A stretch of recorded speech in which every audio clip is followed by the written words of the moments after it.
What's going on, Junkie Nation? Gorgeous George and Goes always deliver the big names. Billy Q joins us today. He's got a big fight coming up against Cub Swanson at an upcoming UFC fight night in Tampa, Florida. Big night of fights with Ian Machado Gary and Joaquin Buckley at the top of the bill. Amanda Hebus and Mackenzie Dern will throw down. I think this is a rematch for them. And these two, man, these two always deliver great fights. Of course, Cubs already in the Hall of Fame through the fight wing. How you doing, Billy Q? I'm doing great, boys. Thanks for having me once again. I appreciate y'all. You know, I was watching part 3 of Fight Inc., that UFC series on Roku. Did you ever see it? I have not. It's really good. Okay. You were just telling us before the interview you were a busy guy because you're a new gym owner. You got the Gracie Pack down in Tampa. Congratulations. Thank you. And honestly, it's a 3-part series. I saw the first 2 last year, and I don't know why I forgot. So I get around to the third one, right? And it's covering Israel Adesanya and his pursuit of Dricus du Plessis before Dricus du Plessis became champ. And remember, Dricus was doing that line about, I'm the real African. I take the title back to Africa. All that stuff was going on, right? Yeah. But it's funny because they're showing Israel Adesanya. He's champ at the time. He had beaten Pereira, and he really wants that fight. And when DDP wins, holy cow, this is like a long-ass intro, but you'll see what I'm saying. No, I get what you're saying. When DDP wins, he's ecstatic, and he tells his manager, I manifested this.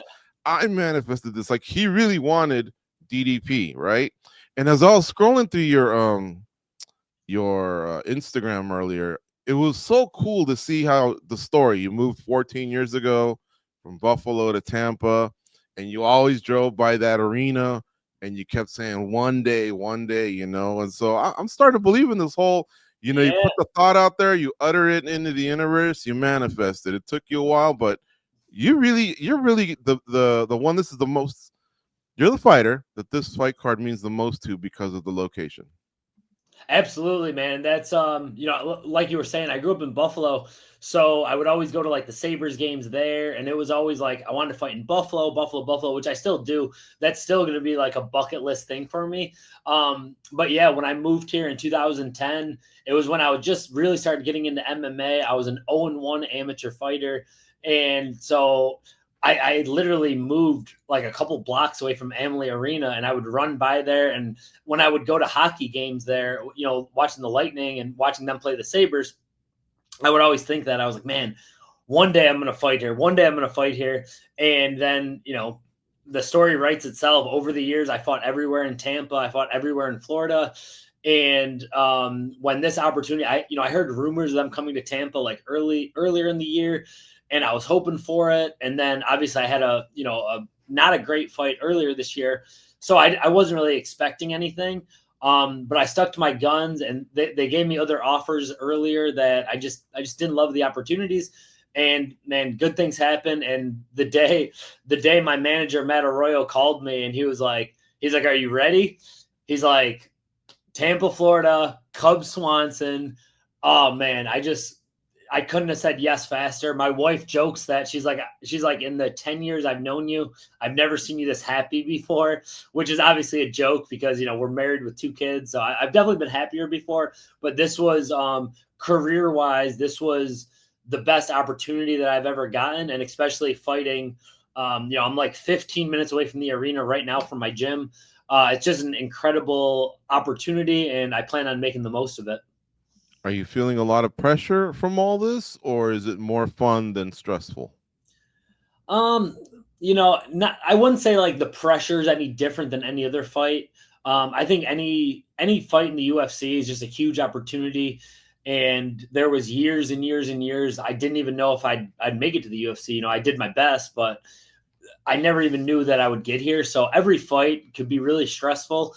But I don't think there's any added pressure to me, at least not for me. The only added pressure is fighting Cub Swanson because he's a legend. I've been watching him for probably about 14, 15 years. Before I started training, I knew who Cub Swanson was. So it's a huge opportunity, but I think that's where I'm at my best. When there's more pressure, there's the bigger the opportunity, the more I'll get up for it and show up for it. You know, I also noted that in your posts, you've been very respectful towards Cub. You're excited about the opportunity to compete against an OG like him. And a lot of fighters sometimes take the wrong approach and minimize their opposition rather than actually lifting them. Because Mhm. if you were to beat them, it kind of, I Yeah. guess would even look better, right? Yeah, absolutely. There's no faking it for me. I don't want to, like say, like, oh, I don't like Cub or like he sucks or he's getting old or anything like that. Because I know how good he looked in his last two fights. He arguably won both of his last two fights against Andre Feely, against Mean Hakim, who is, obviously both two really good fighters. So I just there's no point for me to kind of faking it. He knows what he got himself into fighting me. He probably only has a few fights left, so I'm sure he's going to give it everything he has. I actually remember when he fought Crone Gracie in Tampa. He had a really good fight against him, and yeah, it's just a huge opportunity for me. I'm excited. I'm not gonna, leading up to the fight, I'm gonna give him all the respect because he earned it. He's literally a Hall of Fame fighter already, and but when it comes fight night, I'm gonna do exactly what he's gonna do, and I'm gonna try to put his lights out in front of everyone. Billy, you know the reaction that you said that you had that your wife witnessed? I think every fan had the same reaction because that's just two fighters that when you put them together, covering the sport, what we do is we automatically play the fight out in our heads. Mhm. And just a big smile came on my face. I was like, man, that's actually a lot of fun because Yeah. there can be different avenues to success for both guys here, the way you both fight. And so I wanted to ask you one thing that kind of we have to talk about a lot Sunday nights, Monday mornings are the bonuses. And the first thing that popped up in my head was you might as well give these 250 Gs. Like that's just that type of fight. Are the bonuses something that you think about going in, or does that just materialize during the fight for you? Because when you hear these two names, you automatically think this is going to be a really good fight that could probably warrant a bonus. Yeah, I think the UFC knows what they're doing. It's a multi-billion-dollar business for a reason. Putting us, I'm pretty sure, like last I saw, we're one of like the featured fights of the night. And in Tampa, I've been very vocal about not wanting to fight at the Apex just because I feel like I am an exciting fighter and I feed off of the crowd. I felt last fight I was really flat. And that was not only because of the Apex, but I had a lot of other, personal stuff that was happening. My wife was 8.5 months pregnant. There was a lot on my mind, and when I got this opportunity, when people ask me like, "Oh, are you excited for this fight?" Yeah, I'm excited, but I know the type of violence that he brings. I know the type of violence I bring. He's in the Hall of Fame for that's how exciting he is. He had such an exciting fight that it put him in the Hall of Fame, and that's the type of fights that I want to have. I want to have that fight where after people remember it for the rest of their lives. So I definitely think we could definitely get the bonus. Coming off a loss, we're both coming off losses. We both need a win. So that's the most important thing. But I think with both of our styles, I don't think there's a way it's going to be a boring fight. I think it's going to be super exciting. Like I said, I'm going to try to take his head off round one, and he's going to do the same. And we're going to see if it goes three, it's just going to be a complete dogfight. And I just can't wait, man. I'm getting chills just thinking about it. Billy, has it been a little odd preparing for him because his style is a little different, right? Like he'll keep his hands down, he wants to bait you into stuff. How do you tell your training partners, I need you to stand in front of me, keep your hands down, move around, I'm gonna try and hit you? What's that been like preparing for him? Because if you watch all his fights, there are many different versions of Cub Swanson that we've seen. Yeah, that's a great point, man. I got a couple of guys. Shout out to my guy Blake Smith. He's a former CFFC champion. He's on a 2-fight winning streak right now. I think you might see him in the UFC pretty soon. Will Rentz. They've both done another guy who I definitely think they got what it takes to get in the UFC. They've both done a pretty good job of kind of mimicking that blitz style where he, super aggressive, the movement. It is tough though, and I've gotten on them before. I'm like, no, man, you got to lower your hands a little bit more. And of course, they don't want to because who wants to spar like that week in and week out when I'm pretty accurate with my punches. It's been tricky, but I think studying all of his fights and watching his fights over and over again, and then watching these guys try to mimic it. I think I have a lot of tools and a lot of weapons that are really going to help me. I also have Shane Burgos, who we've actually obviously already fought before. We had a crazy fight 3 years ago. He's going to be in my corner, and he's been helping me a lot with the stuff that Cub's really good at and stuff that he was able to do against Cub when they fought years ago. Shane won a split decision that was super close. And just having that extra experience has been really like kind of a game changer for me. Just having someone else who has had so many UFC fights and so much experience and actually has a win over Cub, it's kind of helped a lot, kind of seeing what he sees now. That's actually a really good training partner for Cub. That's yeah, that's a good one. George brought up the magnitude of the fight being, so close to where you're at and all that. And so I was curious, I know you probably do a lot of when you're sitting at home or just relaxing, you envision a lot of stuff, but have you thought about when they give you the mic, what you would say? Is that something that you think about beforehand, or is that something that because you said yourself, you feed off the crowd. Is it something that might just happen in the moment? Because it's such an important part of the fight game for the fighter moving forward, right? Yeah, and unfortunately, like I feel like I've missed a few opportunities with some of my wins because I'm so focused on the fight that I really haven't planned out that much stuff. This fight, I'm gonna do my best to, be smart with what I say, because sometimes you know what you're gonna say, and then they ask you something, and you just got punched 50 to 100 times in the face. So sometimes you're not all there. But I completely agree with you. It is a very important thing to say after. I'll have something ready, and I'll have a call out ready because I know how important that is. There's still a few bucket list things I want to do in my career still with the UFC, and there's still some matchups that I really like. So I'll make sure I have something ready. And obviously the training comes first, though. Like going out there and getting a win is the most important thing, because you might have the coolest thing to say after, but no one's going to hear it if you don't win. So winning comes first, but you're absolutely right with, I definitely need to be smarter with what I say after. What's on the bucket list? There's a few things. So I'll give you a couple. So fighting in Buffalo, New York, that, where I grew up, a huge Sabres fan, huge Buffalo Bills fans. I still go to at least 1 or 2 Bills games a year. Fighting in Buffalo is a huge one. Fighting overseas is a huge one. Breaking to the top 15 is a huge one too, where I'm 0-2, unfortunately, getting in the top 15. So those are probably the biggest ones. And then there's some other ones that, being like a main event fight. I was the co-main event once, but being on a poster, being, a main event fight, doing that kind of stuff, just to look back on my career where it's like, all right, you did this, you did this, you did this. And of course, getting more bonuses. I've gotten 2 already, and I'd love to get a few more. So those are some of the ones that I'm striving for right now.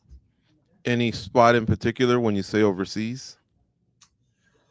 Not really. I just not in particular. I saw they announced that they're going to the UK in March. That would be a cool one. Australia would be a cool one. Probably somewhere in Europe would be cool. Italy would be amazing because that's where my family's from. But just overseas, because I know, like, when I got in the UFC, it was all my fights so far have been in America. And it was always the dream. Like I cornered Favola in Abu Dhabi, which was a really cool experience. But when I got to the UFC, it was always, all right, now you're fighting the best guys in the world. Go to their hometown and fight. It's just always been like a dream to go into someone else's home country and get a huge win. So something like that would be really cool. I would say somewhere in Europe would probably be ideal. Maybe like the UK or Italy, or even like France or one of those places, I think would be really cool. So that's always been a bucket list, just traveling far, especially since this fight, I don't even have to fly anywhere for it, which is pretty incredible. But those ones would definitely be something that I'd want to do before my career is over. I was just about to say that France looks like the spot, man. Like, those fans bring it. Mm-hmm. So I guess if there's a featherweight, in need of a fight on a future card, maybe that might be your jam. Absolutely. What'd be cool to hear is that the UFC said, hey, since you're fighting in Tampa, we won't need to send you a couple airline tickets, so we're just going to send you a couple grand. I was actually joking about that. I'm like, we don't need any flights. I'm like, maybe they, give us some extra rooms or, do something for me. Some tickets, right? I always tell people I have the best job in the world, so I don't ask for too much, and they might not look at it that way, but I kind of think they already did me a favor by letting me fight a legend in Tampa. They probably just know it's a great matchup and it's a great fight. But I'm just happy that I'm not fighting at the Apex. We've already sold like 200 or 300 tickets for this fight. Jeez. So it's going to be bumping. So I'm just super excited about that. 2 more Qs, Billy Q, and then we're done. Yes, sir. The Tampa storms, did they affect your new business? I think you've had 2 big ones just in this year alone. Did you happen to be out of the path of these hurricane storms, or did that affect you in your life? Not just the gym, I guess your home too. Yeah, my home took more damage. So my gym was luckily it was in a good spot. It's a little bit more inland. So unfortunately, I have a friend who owns a gym that they got flooded pretty bad. They had to like buy new mats and everything, which it just sucks, man. It's one of those things that like I don't know anyone personally that passed away from it, but just a lot of damage. So the first hurricane. I had a couple friends that I went over to their house and helped them move everything because their house got flooded. And when your house gets flooded, it just ruins everything, man. Like memories, pictures, stuff that you can't replace. Then the second hurricane came and it didn't damage my house too much, but it ruined. So my house has like a fenced in backyard. And we actually went to my in-laws' house because it was more inland. And when I came back to my house, there was a full tree that will like basically like almost crush my shed. It like did a bunch of damage to my shed, and all 3 of the fences got completely blown out. So I actually have tomorrow they're actually coming and putting a new fence in the back part. And then luckily my neighbors built the new fence on the other side, and the other side I haven't fixed yet. So it basically took out all the fences in my backyard. I have a sauna and a cold plunge. It didn't do any damage to that, luckily, and my house was okay. But we have a bunch of friends that it did a lot of flooding, and just unfortunate because if it's like my one buddy that his house flooded, he was able to raise a lot of money for like GoFundMe or whatever. But then when the second hurricane came, I feel like there was so much damage to everyone that it's hard to raise funds when, I know 30 people that had damage to their house and stuff. So you kind of just got to live with it after. So it was unfortunate, but the people of Tampa, it's just an amazing thing that how everyone comes together. And when I went over to help my friend that had flooding, there was probably 30 people there moving stuff, cutting drywall, fixing it. So it's one of those things that it's just a reminder that we're a community and everyone really came together to help everyone. Did the loss hurt, by the way? The loss what? When my 49ers beat the Tampa Bay Buccaneers a few days ago. So yeah, so the Bucs are my second team. The Bills are my go-to team, and they've just been rolling lately. So I've been on a high from that. The Buccaneers, I will say this though, the Buccaneers franchise, they reached out to me before. They gave me a custom jersey. They rolled out the red carpet for me. So I love the Buccaneers, man. And if the Bills, don't ever do anything for me, like the Bucs, I don't want to say they could take over, but raising my kids in Tampa, and we live like right down the street from the stadium, I got a feeling my kids are going to be diehard Bucs fans because the excitement for the Buccaneers, it's huge. And they've been playing really well. I know your 49ers got a big dub the other day, but they've been playing really well. It was a crazy game, man. Yeah. I saw some of it. And but the Buccaneers are my second team. Like, I've never been like, oh, I have 2 favorite teams. It's going to be the Bills till the day I die because I grew up with them. I grew up with them losing Super Bowls. If the Bills win a Super Bowl, I'll probably end up getting like a Bills tattoo just because, Josh Allen's the man. But yeah, the Bucs, I love them, but it's not like my first love like the Bills are.